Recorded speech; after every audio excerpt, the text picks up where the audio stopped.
Our stance on Kashmir is absolutely clear.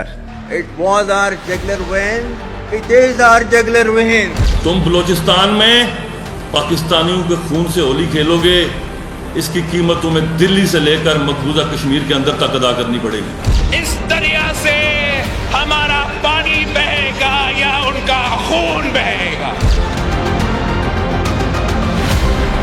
ना इधर ना उधर, सीधे मुद्दे पर नजर। और क्या है आज की खबर, आप देखना शुरू कर चुके हैं न्यूज़ 18 आपके पुनीत के साथ।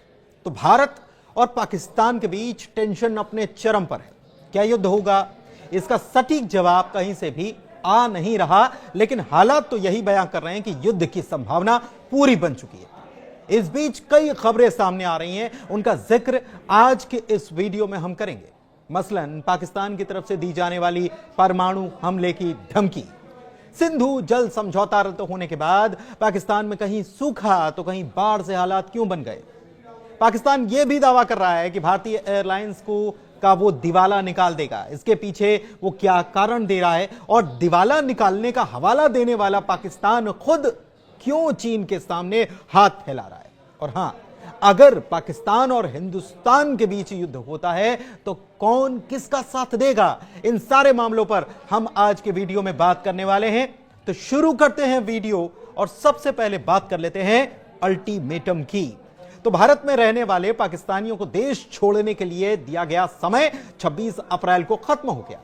ऐसे में पाकिस्तान के उन नागरिकों के सामने अब सबसे बड़ा सवाल यही है कि उनका क्या होने वाला है। हालांकि अभी सिर्फ सार्क वीजा की अवधि समाप्त हुई है, जबकि मेडिकल वीजा 29 अप्रैल तक मान्य रहेगा। अन्य सभी श्रेणियों के वीजा 27 अप्रैल के बाद मान्य नहीं रहेंगे। कोई भी पाकिस्तानी नागरिक जो तय वक्त तक भारत से नहीं गया तो उसे ओवर स्टेइंग विदेशी नागरिक माना जाएगा, और फिर कानून के मुताबिक ही उन पर कार्रवाई की जाएगी। दरअसल भारत ने पहलगाम में हुए हमले के बाद 1960 की सिंधु जल संधि को निलंबित करने और अटारी वाघा सीमा चौकी को तत्काल रूप से बंद करने समेत कई कदमों की घोषणा की। इसके बाद से भारत में मौजूदा पाकिस्तानियों में देश छोड़ने की होड़ लग गई, जो कि 26 अप्रैल को रात 12 बजे ही खत्म हो गई थी। इस बीच पाकिस्तानी मंत्री हनीफ अब्बासी ने भारत को परमाणु हमले की धमकी दे डाली, जिसमें गौरी शाहीन और गजनवी मिसाइलों का जिक्र किया गया। पाकिस्तान के मंत्री हनीफ अब्बासी रेल मंत्री हैं, जिन्होंने भारत को खुलेआम परमाणु हमले की धमकी देकर तनाव को और बढ़ाने का काम किया और चेतावनी दी कि इस्लामाबाद के पास मौजूद गौरी शाहीन और गजनवी मिसाइलें और 130 परमाणु हथियार सिर्फ भारत के लिए रखे गए।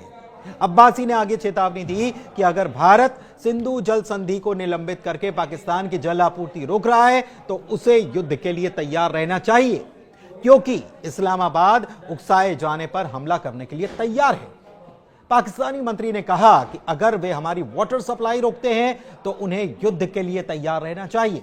हमारे पास जो सैन्य उपकरण हैं, जो मिसाइलें हैं, वो दिखाने के लिए नहीं है। किसी को नहीं पता कि हमने अपने परमाणु हथियार देश भर में कहां रखें। मैं फिर से कहता हूं कि ये सभी बैलिस्टिक मिसाइलें आप पर टारगेट है, उन्होंने भारत के लिए कहा। अब्बासी ने भारत के सिंधु संधि को निलंबित करने के फैसले का मजाक उड़ाया और कहा कि अगर चीजें इसी तरह 10 दिन और चलती रहीं तो भारत की एयरलाइंस दिवालिया हो जाएंगी।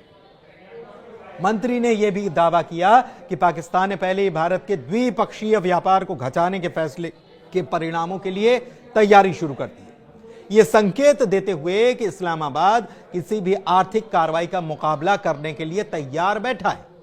इधर पाकिस्तान के मंत्री की तरफ से भारत की एयरलाइंस को दिवालिया होने के हवाई बातों के बीच खबर यह भी आई कि पूरी तरह कंगाली के दौर से गुजर रहे पाकिस्तान ने चीन से 10 अरब युआन यानी कि लगभग 1.4 अरब डॉलर की अतिरिक्त वित्तीय सहायता मांगी है। यह राशि दोनों देशों के बीच पहले से मौजूद मुद्रा विनिमय समझौते के तहत मांगी गई। पाकिस्तान के वित्त मंत्री हैं मोहम्मद औरंगजेब, जिन्होंने यह जानकारी दी और कहा कि यह कदम देश के विदेशी मुद्रा भंडार को बढ़ाने और वित्तीय स्रोतों को विविध बनाने के लिए उठाया गया है। उधर सिंधु जल समझौता सस्पेंड होने के बाद अब खबर आ रही है कि पीओके में अचानक से झेलम नदी का जल स्तर बढ़ गया है, वहां पर बाढ़ के हालात बन गए। स्थानीय अधिकारियों का यह भी दावा है कि भारत ने शनिवार को बिना किसी पूर्व चेतावनी के उरी बांध से पानी छोड़ दिया। पीओके के अधिकारियों ने भारत पर जल आतंकवाद का आरोप लगा दिया। पानी छोड़े जाने से पीओके के हट्टियन बाला में जल आपातकाल की स्थिति पैदा हो गई है। नदी किनारे रहने वाले स्थानीय लोगों को सुरक्षित जगहों पर भागना पड़ा। हालांकि पाकिस्तान के दावे पर भारत की ओर से इस बारे में कोई पुष्टि या खंडन भी नहीं किया गया। पाकिस्तान के अधिकारियों ने इस कदम को अंतरराष्ट्रीय मानदंडों और सिंधु जल संधि का उल्लंघन बताया। उधर हाला और धालकोट के निचले इलाकों में मध्यम बाढ़ की खबर भी है। इसमें जानवरों और फसलों को भारी नुकसान की कुछ रिपोर्ट्स भी सामने आई है। बताते चले कि एक समझौता है, इसे विश्व बैंक के द्वारा साझा नदी के पानी को कंट्रोल करने के लिए किया गया था, जिसमें कहा गया था कि दोनों देश डाउनस्ट्रीम नुकसान को रोकने के लिए पानी छोड़ने की जानकारी साझा करते हैं। आइए अब दो अहम पहलुओं पर बात करते हैं। एक तो यह कि अगर युद्ध होता है तो कौन किसके साथ खड़ा होगा, क्योंकि भारत की सीमा कई मुल्कों से लगती है। ऐसे में भारत के लिए यह काफी अहम भी है। दूसरा यह कि पाकिस्तान बात बात पर जिस परमाणु हमले की धमकी दे देता है, उस परमाणु बम का होगा क्या। तो दोनों खबरों को समझते हैं। पहले बात पड़ोसियों की कर लेते हैं। भारत के साथ पाकिस्तान समेत करीब 7-8 देशों की सीमाएं लगती हैं। भारत के पश्चिम में पाकिस्तान, उत्तर में चीन, नेपाल और उत्तर पूर्व में भूटान, पूर्व में बांग्लादेश और म्यांमार है। दक्षिण में श्रीलंका और दक्षिण पश्चिम में मालदीव की सीमाएं लगती हैं।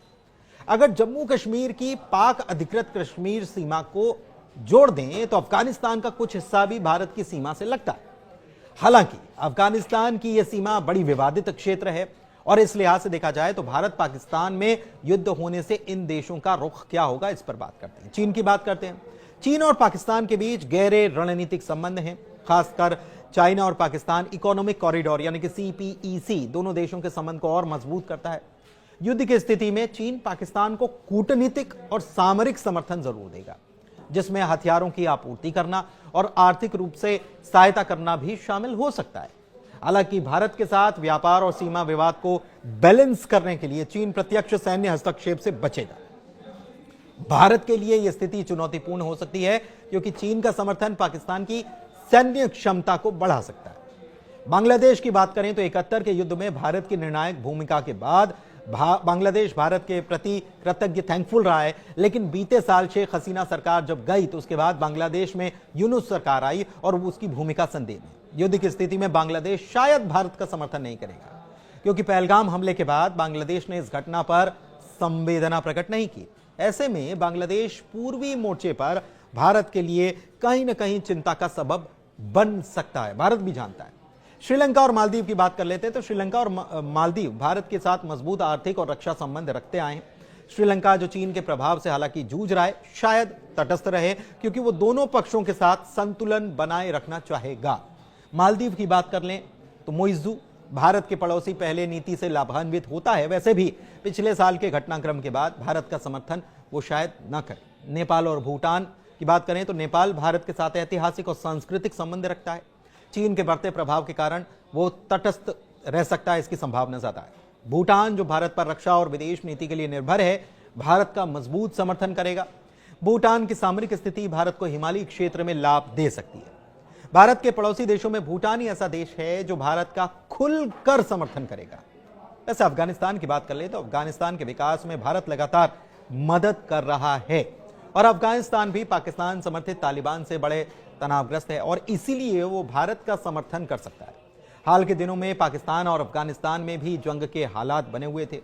ऐसे में अफगानिस्तान अप्रत्यक्ष तौर पर भारत की मदद कर सकता है। वैसे भी पहलगाम हमले के बाद अफगानिस्तान की तरफ से प्रतिक्रिया आई थी।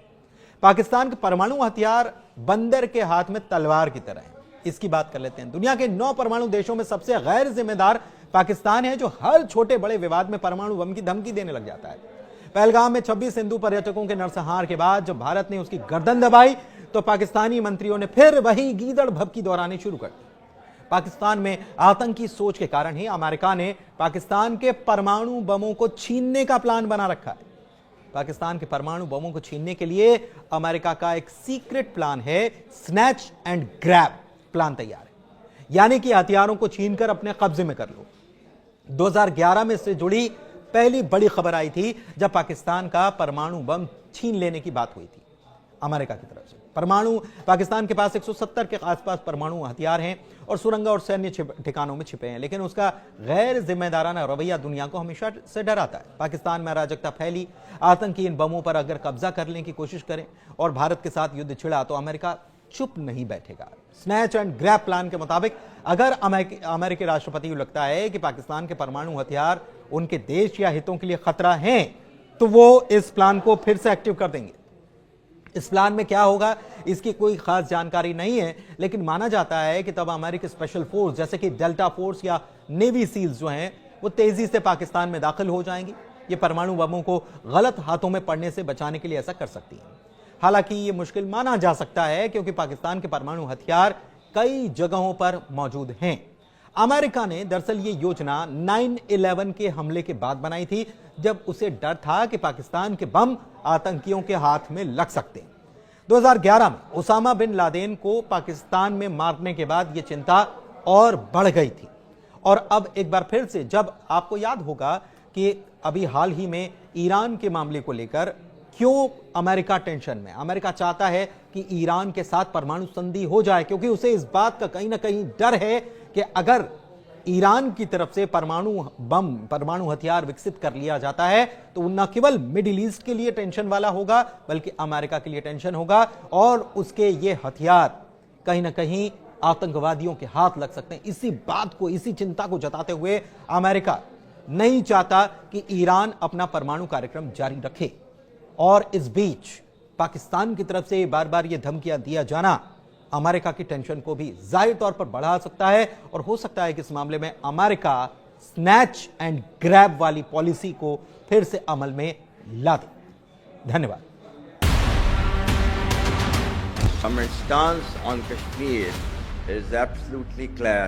It was our jugular vein. It is our jugular vein. तुम बलूचिस्तान में पाकिस्तानियों के खून से होली खेलोगे, इसकी कीमत तुम्हें दिल्ली से लेकर मकबूजा कश्मीर के अंदर तक अदा करनी पड़ेगी। इस दरिया से हमारा पानी बहेगा या उनका खून बहेगा।